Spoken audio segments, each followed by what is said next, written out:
online classes of Ahmadiyya International School.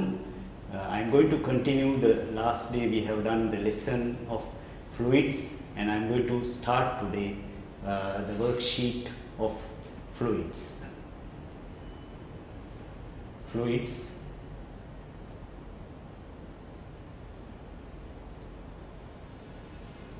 These are some, I am going to explain some multiple choice questions with some theory questions. So first, question 1 and 2, we have to refer the same experiment below.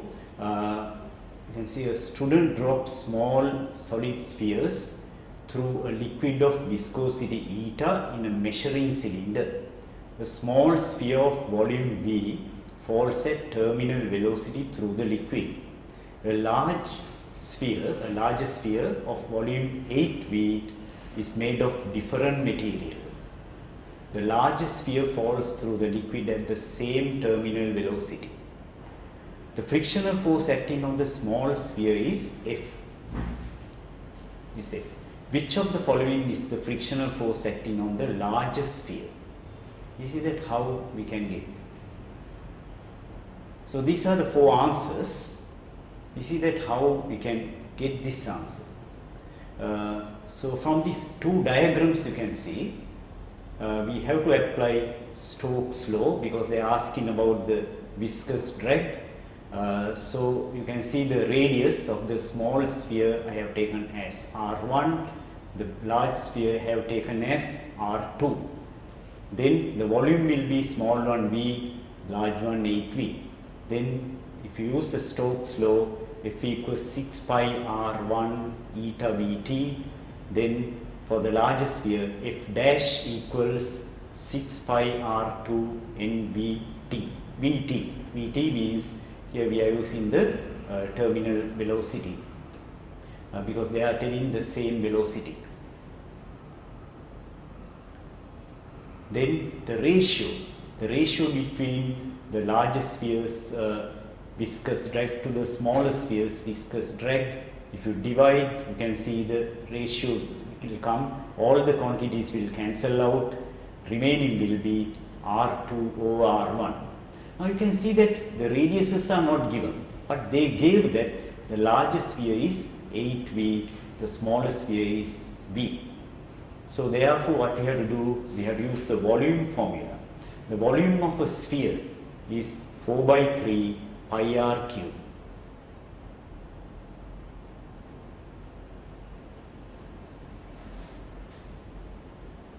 If you use the formula for smaller one, 4 by 3 pi r1 cube, the larger one, you can see 8V equals 4 by 3 pi r2 cube. So this volume formula students should know, it is not given in formula sheet. Then you can see when you subject R1 cube equals 3V by 4 pi, then similarly R2 cube equals 3 times 8V divided by 4 pi. Then the ratio will be R2 cube to R1 cube. When you divide, you can see everything cancels out and final answer will be 8. Then R2 over R1, the whole thing cube equals 8. Then R2 over R1 will be cube root of 8, that is 2. You can see everything cancel out. Then the R2 by R1 will be cube root of 8, that is 2.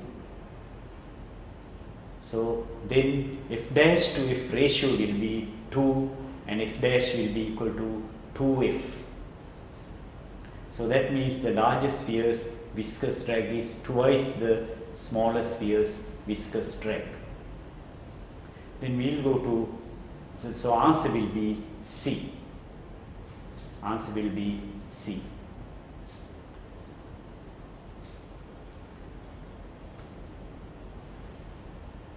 Then we will go to question number 2. If the liquid is cooled, the terminal velocity of the spheres would change. The terminal velocity of the sphere would be, we see what will happen when you cool. When you are cooling the liquid, temperature decreasing, viscosity increases. viscosity increases. So viscosity increases means the body will travel slowly. The speed of the body or speed of the sphere decreases. You see what they are telling here. The 4 answers will be the terminal velocity of the sphere. What will happen? Answer will be as temperature decreases, coefficient of viscosity increases for the liquid. So according to Stokes' law equation, when you subject V F over 6 pi r eta, so V inversely proportional to eta. So as eta increases, V decreases. So our answer will be B, because you can see the terminal velocity will decrease because eta increase. The coefficient of viscosity increasing, so V speed decreases. So from the equation you can see V and eta inversely proportional. So answer will be B. Then we will go to third question. The third question says 2 liquids of different viscosities flow through identical pipes. So identical pipes means the pipes having same cross-sectional area or same radius and same length. If the conditions are identical means when the liquid falls, pressure difference also will be same. Conditions are identical, the liquid with lower viscosity we see that. So here we have to use the answer. You can see the rate of flow. The rate of flow is given by V by T equals pi r for 8 delta P over 8 eta L. Actually this equation is not given in formula sheet. This I just gave to get the idea. So V by T means rate of flow. This equation is given by a scientist called Poisson. So V by T inversely proportional to eta. You can see from the equation as eta decreases, that means low viscosity means the rate of flow of volume will be greater. So as eta decreases, V by T increases. So liquid flow at higher speed. So rate of flow increases means the liquid will flow at a higher speed. Now when you take oil and water, you know that under all the conditions same, what will happen, the water will flow faster than oil, because water having low viscosity, rate of flow of water will be high. So therefore answer will be B. You can see flow at a higher speed and transfer greater volume of liquid per second. So very fast liquid will flow when viscosity decreases. Then we'll go to question number 4. Question number 4 says a particle is falling through a fluid at terminal velocity. Which of the following statement is correct? You see the 4 answers given. Falling at terminal velocity. Which of the following statement is correct? The particle is accelerating. Terminal velocity means moving at constant velocity, so acceleration will be 0. So particle is accelerating, wrong. The velocity of the particle is 0, that is also wrong. The velocity 0 means particle is not moving. There is a resultant force on the particle. If the resultant force is there, the particle accelerates. So D says there is more than one force acting on the particle. There should be more than one force, then only resultant force comes to 0. Answer will be, the correct answer is D, because more forces means the weight and maybe upthrust and the drag will be in opposite directions, so they are balanced. So same thing what I have explained, the answer will be there. We will go to question number 5. A student used a balance to measure the mass of a small cube with slides of length x. You can see cube is there not side, actually it should be sides of length x. Then the next one, you can see the student also measures mass of larger cube with sides of length 1.5x. You can see the larger one, the length will be 1.5x. So then, but you can see the both cubes having same mass but different volumes. That means definitely they should have different densities. Then which of the following is the density rho L? That is larger one, and rho is density of smaller one. The relationship they are asking. So you can see 4 answers are there. 4 answers are there. Relationship between rho L and rho S. When they ask this type of relationship, you can find the density separately and then you can divide. Yeah. So when you are dividing, you all know the length of a cube, the length here given, the first one x. So volume of the cube you can find from x cube. The second one, the volume you can find from 1.5x cube. Then you can see that the calculation, we use rho equals MOV, the small one 50 over x cube, the large one 50 over 1.5x whole thing cube. Then when you divide the large one by small one, you can see the reciprocal will take of 50 and x cube. So then you can see 50 cancel out, x cube cancel out, the remaining will be 1 over 1.5 to the power 3, it comes 0.3, so rho L will be 0.3 times rho S. When you cross multiply, rho L is equal to 0.3 times rho S. So answer will be D. You can see the answer D given, rho L equals 0.30 rho S.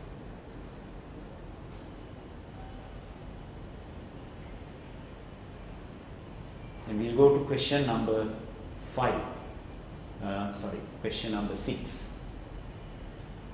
The 6 says, a sphere of weight 2.5 Newton floats in water with half of its volume beneath the surface.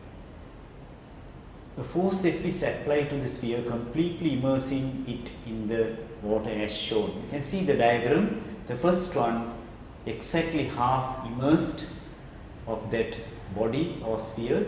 The second one, by applying a force of F, it is completely immersed. Now this question actually coming from upthrust.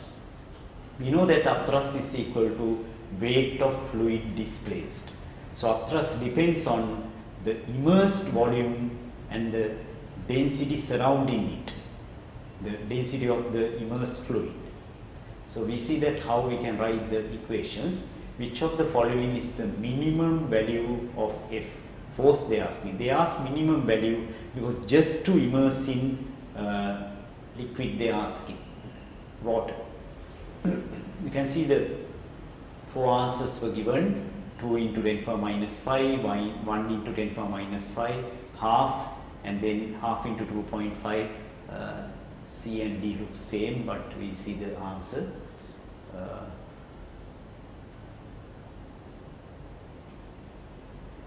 When you look these two diagrams, you can see that upthrust, the first one, when it is floating, upthrust is equal to weight. When the body floats, U is equal to W, or U is equal to weight. Here the half sphere is submerged. Now when you immerse fully, what will happen? The total volume comes, so then full sphere is submerged, upthrust will be 2U. In second diagram, we can write an equation. The downward forces and upward forces should be balanced. The downward force will be only F, upward forces, F plus 2.5, then upward force will be 2U. So then F value will be 2U minus 2.5, because you can see the equation here. When it is balanced, F plus 2.5 equals 2U, then F will be 2U minus 2.5. But we know the value of u, we got it from earlier part, 2.5. So F will be 2.5. So answer will be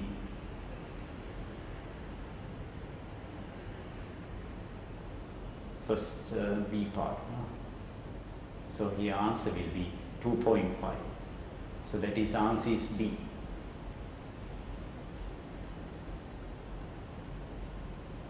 Then we'll go to question number 7. The question number 7 says, a sample of seawater is collected using a beaker. The sample contains some particles of sand which settle at the bottom of the beaker. Which of the following would result in the decrease in the time taken for the sand to settle? Decrease in the time. Decrease in the time means actually the body or the particles should go faster. Decreasing time means it should travel faster. We see what are the questions they are asked, the answers given. Smaller particles of sand, lower temperature of the seawater, smaller terminal velocity, and lower viscosity of seawater. Decreasing the time they are asking. So I am going to use the equation here. V equals 2r squared rho s minus rho f g over 9 eta, because from this equation easily we can explain the answer. Here V will be the terminal velocity, then r will be the radius of the sphere, and rho s will be the density of sphere material, and rho f will be the density of surrounding fluid, and eta will be the viscosity of the fluid. Then actually what is happening, the question says decrease in time, they are asking. So from here you can see one by one we'll just take the answer. So when smaller particles of sand if you use smaller particles, R will be less. So V also will be less. V also will be less. So V less means the particles are traveling slowly. So it will take more time. So A is wrong. A is not correct. Then B, answer B C. Lower temperature of seawater. If the temperature is lower, viscosity will be high. If the viscosity high, from the equation we can say Vm eta inversely proportion. So eta is high means speed will be less. Speed less means still it will take longer time to fall. It is not decreasing time. So answer B also wrong. C part, smaller terminal velocity of sand particles used. If you use smaller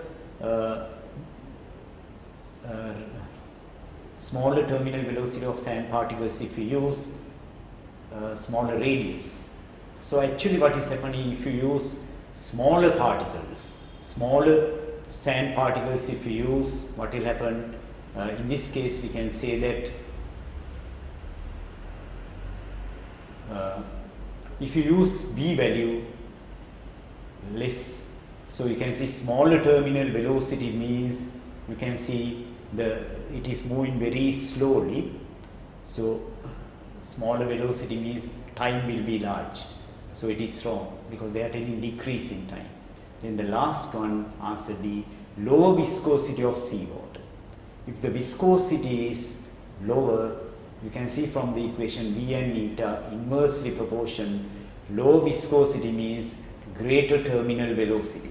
So the particles are traveling faster, so the time will be shorter. So time will be shorter, so answer will be D. So clearly if you think about this equation, you can get the answer. We will go to question number 8. Question number 8 will be long question. As you can see the question asking, when water vapor in the atmosphere cools, it condenses forming tiny drops of water. These drops increase in size by colliding with each other and fall back to the ground as rain. So they combine and then falling down. You can see that A part, as raindrop falls through air, it eventually reaches its terminal velocity. The upthrust on the raindrop can be considered to be negligible. Upthrust is negligible. Then only two forces are acting on the raindrop, that is weight and drag. Explain what is meant by terminal velocity of the raindrop. Your answer should include a free body force diagram for the raindrop when terminal velocity has been reached. Now when you are they ask the terminal velocity. The terminal velocity is the maximum velocity of the sphere when its resultant force is 0, or the forces are balanced, or acceleration is 0. So that velocity we call terminal velocity. You can see the free body force diagram.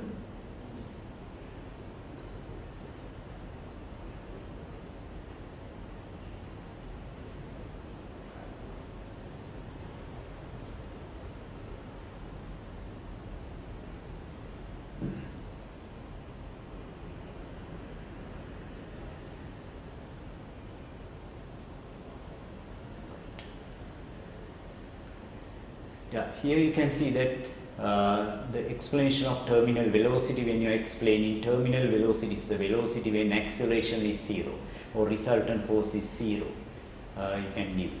At the terminal velocity, resultant force is 0. So at terminal velocity, weight will be equal to drag plus upthrust. That is the normal equation, but if they say upthrust is negligible, weight will be equal to drag. But in this question, when they ask free body force diagram, you can draw only weight and air resistance. And it's very important here, the arrow length of W and F should be same. Then only we know that the magnitude of the forces are equal.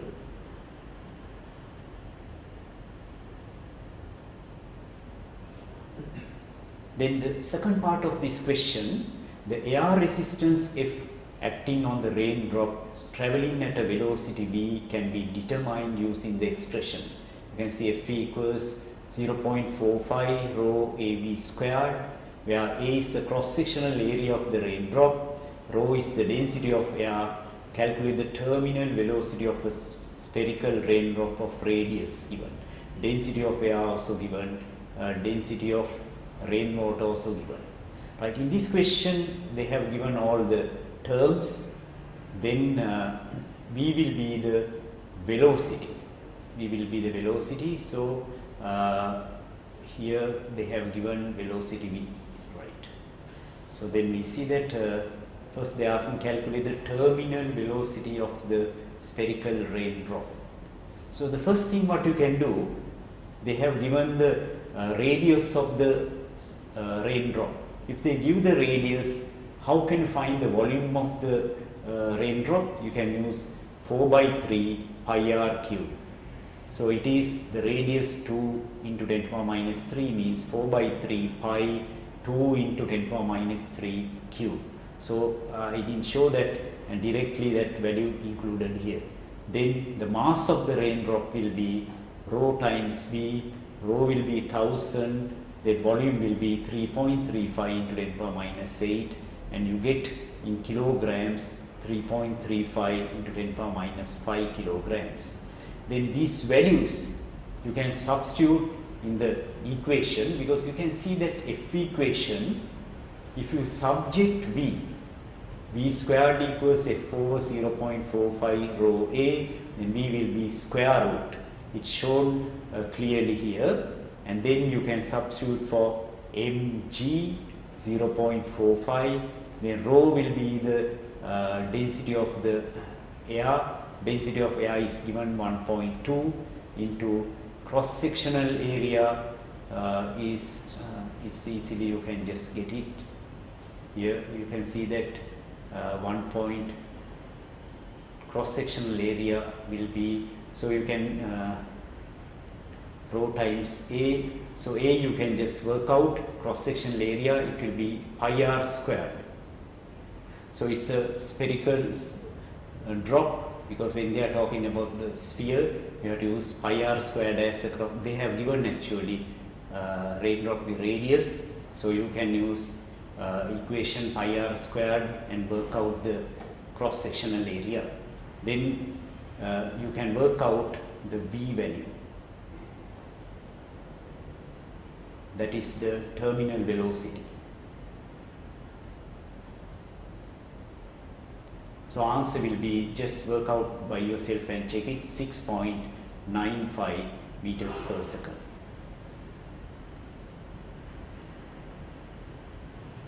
Then the B part, some plants have adapted to high rainfall by having a specialized shape and waxy leaves. This allows rain to slide down leaf and off the end of the series of drops. Drop of water slides down the leaf as shown. Add to the diagram to show the position of the drop at regular intervals of time. The first two positions have been drawn to you.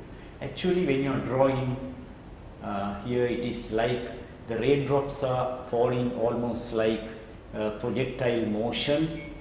So the vertical distance we have to show gradually increases because due to the downward acceleration, and horizontal distance between the two near drops should remains always constant because horizontal velocity of raindrops constant, because horizontal acceleration is 0.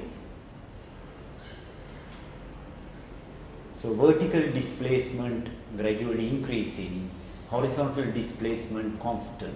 So you have to think carefully and draw.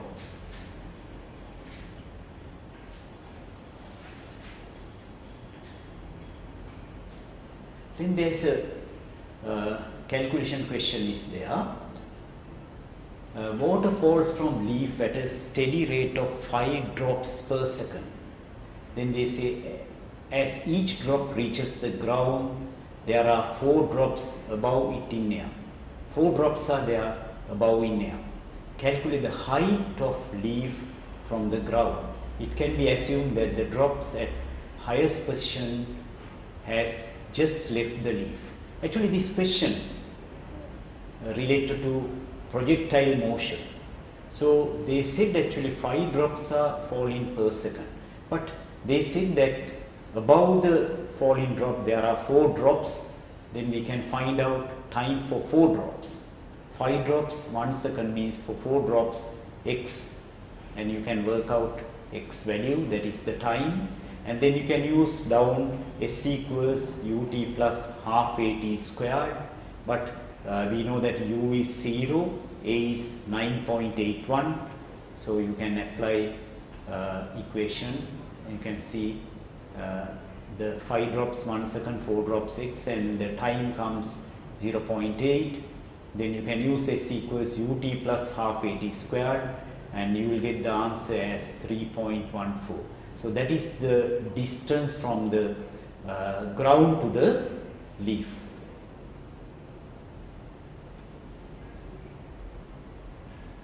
Right, then we are going to do question number 9. The question number 9 says a student carried out an experiment to determine the viscosity of washing up liquid using the apparatus shown. So going to find the viscosity. You can see this diagram is given. You can see that solid metal sphere is given, washing up liquid is given, and glass cylinder is given. Then the question asks in A part, the student released the sphere at the top of the cylinder and made measurements using a stopwatch and meter rule, so the terminal velocity of the sphere could be determined. The measurements taken using stopwatch and meter rule. The question asked in like this way: describe a method that the student could use to determine an accurate value for the terminal velocity of the sphere. You may add to the diagram above. Right, when you are answering this type of question, accurate value for the terminal velocity. We know that velocity normally we calculated displacement over time. So here we have to say that how to measure more accurately displacement and how do we measure more accurately time. You may add to the diagram above. Now here actually this glass cylinder should be very tall one, because when you release the solid metal sphere, we can ensure that near to the bottom the metal sphere is moving at terminal velocity. So you can use two rubber bands which known length, you can measure the length from meter rule, and if you can determine the time taken to move in that distance, if you can find from stopwatch, you can easily use V equals S over T or V equals D over T to find the terminal velocity. Okay, right. So then this question they are telling actually accurate value. So that means we can repeat the experiment. See the way we are doing. This is the diagram we are using. You can see that diagram earlier one.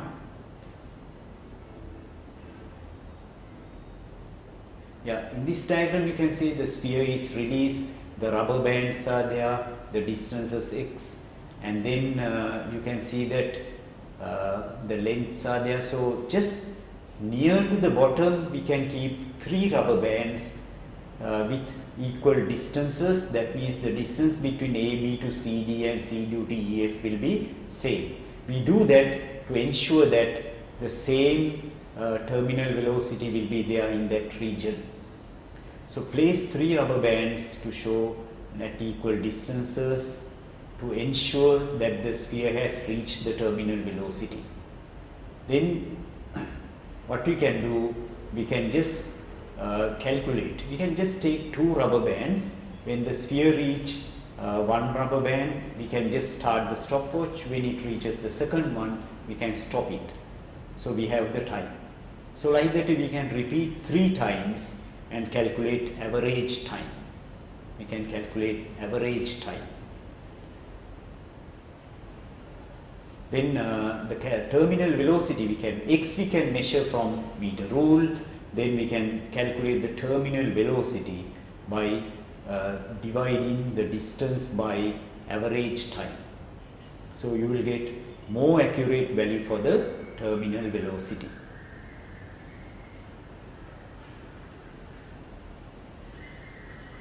Right. You see what this one. Explain why the use of large sphere would increase the percentage uncertainty in the calculated value of the terminal velocity. If you use large sphere, what will happen? The terminal velocity will be large, because we know that from our equation V is directly proportional to R square. So if you use a large sphere, means radius will be large, so terminal velocity also will be large. So terminal velocity large means the time taken to move that distance will be shorter. The shorter time, we know that resolution of stopwatch is a constant value. So resolution constant means we know uncertainty constant, divide by the shorter time gives larger percentage uncertainty. Gives larger percentage uncertainty. Here the larger sphere would have greater terminal velocity, as terminal velocity directly proportional to R square. So time will be less. So time less means we know that resolution of the stopwatch will be constant value. So percentage uncertainty will be large.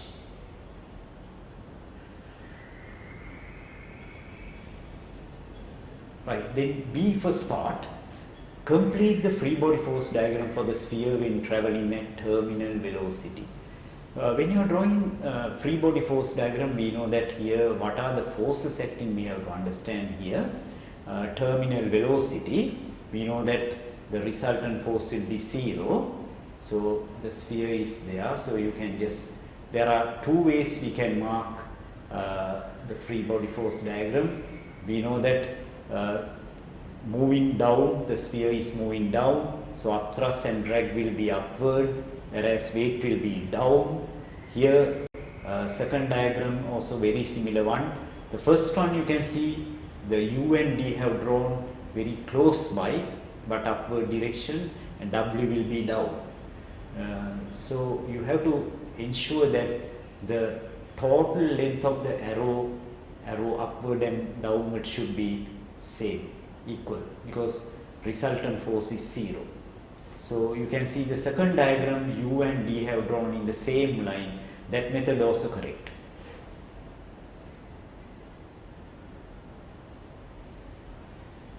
Then the last part of the question, the student obtained a value of 0.16 meters per second for terminal velocity. Calculate the viscosity eta of washing up liquid in Pascal second.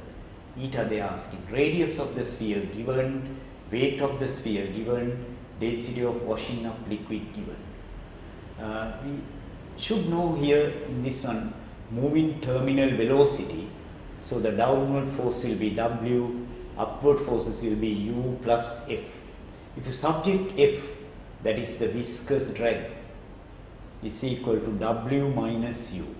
In this case, W is given 3.5 into 10 power minus 2.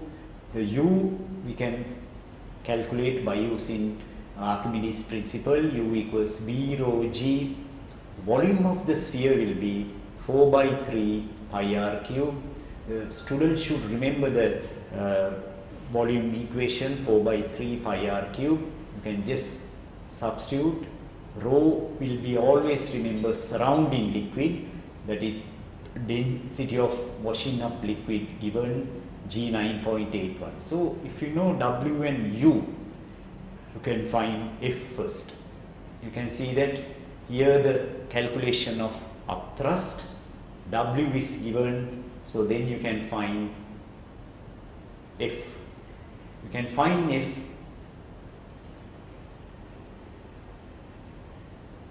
by using F equals, we know that W minus U, W will be 3.5 into 10 power minus 2 minus 5 into 10 power minus 3. So answer comes 3 into 10 power minus 2. That is the viscous drag. Then if you know the viscous drag, eta easily you can find because all the other terms were given. So they gave the radius and they gave the terminal velocity. You can substitute in the equation and find eta, and you are getting eta 2.07 Pascal seconds. So always students try to give the answer for 3 significant figures. So and unit is very important. You can write Pascal second or Newton per meter squared second.